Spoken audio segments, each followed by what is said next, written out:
RTC ఉద్యోగులకు ఒక good news. Good news కాదు, వాళ్ళ జీవితానికి ఒక భద్రత అని చెప్పాలి.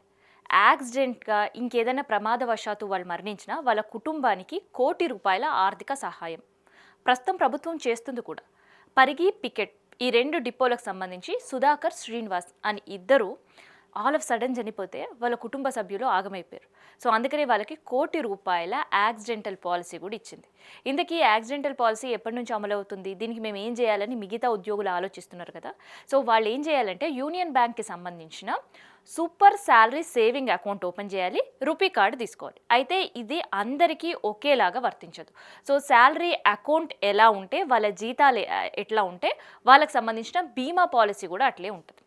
సో ఆ శాలరీ 35,000 కావచ్చు, లేదంటే 25,000 కావచ్చు, అప్ టు 75,000 ఉండే వాళ్ళ కోసం క్లాసిక్ అని, ప్రీమియం అని ఇట్లాంటివన్నీ కూడా తీసుకొనవచ్చు. అయితే ముందుగా క్లాసిక్ శాలరీ నుంచి స్టార్ట్ చేద్దాం.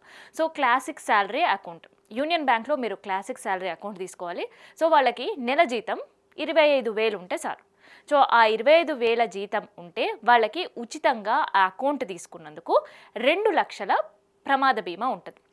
అండ్ దాంతోపాటు రూపీ ప్లాటినం డెబిట్ కార్డ్ తీసుకుంటే దానిపైన అదనంగా 2 లక్షలు. అండ్ మొత్తం కవరేజ్కి సంబంధించి 4 లక్షల వరకు వీళ్ళకి ఏమైనా యాక్సిడెంట్ అవుతే వస్తుంది.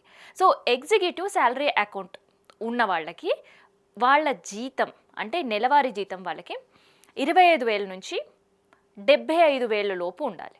సో అలా ఉండే వాళ్ళకి సాధారణ ఉద్యోగి అయితే అకౌంట్ పైన వాళ్ళకి 20 లక్షల రూపాయలు ఒక బీమా ఉంటుంది.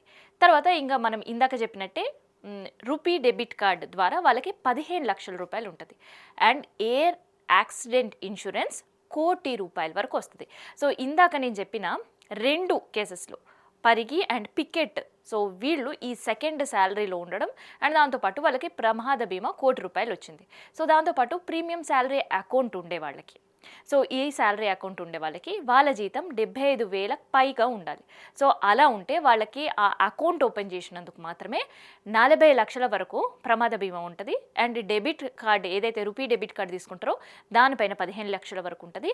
అండ్ ఎయిర్ యాక్సిడెంట్ ఇన్సూరెన్స్ ₹1,00,00,000 వరకు ఉంటుంది. సో ఇది యూనియన్ బ్యాంక్ ఆఫ్ ఇండియాకి సంబంధించిన సూపర్ శాలరీ సేవింగ్ అకౌంట్ తీసుకునే వాళ్ళకి మాత్రమే వర్తిస్తుంది. సో అట్లా ఆర్టీసీ ఉద్యోగులకు అందరికీ కూడా యూనియన్ బ్యాంక్ ఆఫ్ ఇండియా ఈ సూపర్ సేవింగ్ అకౌంట్ ఓపెన్ చేయడం అండ్ దాంతోపాటు రూపీ డెబిట్ కార్డ్ ఇవ్వడం. సో ఇలా వాళ్ళ శాలరీ ప్రకారం వాళ్ళ అకౌంట్లో దాదాపు మినిమం 30 లక్షల నుంచి ₹1,00,00,000 వరకు ప్రమాద బీమా ఇస్తుంది. సో మరి ఈ ప్రమాద బీమా ఇస్తుంది అంటే దీనికి సంబంధించిన కొన్ని నామ్స్ కూడా పెడతారు కదా. సో ఆ నామినీకి డబ్బులు చేరాలంటే నామ్స్ ఏంటి అనేది ఇప్పుడు మనం చూద్దాం. సో అకౌంట్ ఓపెన్ చేయడం ఎలా, బీమా ఎట్లా వర్తిస్తుంది అనేది ఇప్పుడు శాలరీ ప్రకారంగా నేను చెప్పేసిన. సో ఇన్ కేస్ ఎవరైనా యాక్సిడెంట్గా మరణం జరిగితే ఆ ఫ్యామిలీ మెంబర్స్కి బీమా అందాలి అని అంటే ఈ బీమా తీసుకున్న హోల్డర్స్ కాస్త జాగ్రత్తగా ఉండాలి. సో ఎప్పుడు అకౌంట్ యాక్టివ్గానే ఉండాలి. సో అకౌంట్లో ట్రాన్సాక్షన్స్ జరగాలి. అండ్ దాంతోపాటు చాలామంది ఈ డెబిట్ కార్డ్స్ వాడడం వదిలేస్తుంటారు. ఎప్పుడు నెలకు 2 నెలలకు ఒకసారి ఉపయోగిస్తుంటారు. కానీ 2 నెలలకి ఉపయోగించడం అనేది అస్సలు కుదరదు.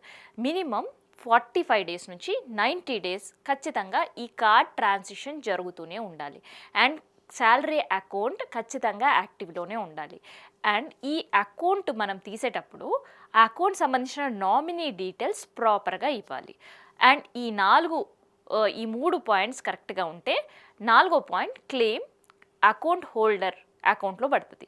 సో అకౌంట్ హోల్డర్ సంబంధించిన నామినీ డీటెయిల్స్ ప్రాపర్గా ఉండడం, వాళ్ళ నేమ్ ప్రాపర్గా ఉండడం, వాళ్ళ ఆధార్ ప్రూఫ్ ప్రాపర్గా ఉండడం. సో వీటన్ని ప్రాపర్గా కనుక ఆ వ్యక్తి సబ్మిట్ చేస్తే ఈ నామినీకి సంబంధించిన అకౌంట్లో డబ్బులు పడతాయి. అయితే డబ్బులు పడే టైంలో కూడా బ్యాంక్ కొన్ని చెక్స్ చేస్తుంటుంది. ఆ చెక్ ఏంటంటే ఈ వ్యక్తి యాక్సిడెంట్లోనే మరణించాడు అంటూ హాస్పిటల్ నుంచి డెత్ డిక్లరేషన్ ఉండాలి, తర్వాత డెత్ సర్టిఫికేట్ ఉండాలి. అండ్ ఆ పర్సన్కి సంబంధించి మరణించిన పర్సన్కి సంబంధించిన బ్యాంక్ అకౌంట్ డీటెయిల్స్ మళ్ళీ మనం సబ్మిట్ చేయాల్సి ఉంటుంది. అండ్ దాంతోపాటు వాళ్ళ ఫోటో సబ్మిట్ చేయాల్సి ఉంటుంది. అండ్ దాంతోపాటు వాళ్ళ ఐడి ప్రూఫ్ కూడా సబ్మిట్ చేయాల్సి ఉంటుంది. సో ఈ 5 పాయింట్లు కనుక చేస్తే నామినీ అకౌంట్లో ₹1,00,00,000 ప్రమాద బీమా డబ్బులు పడతాయి అన్నమాట.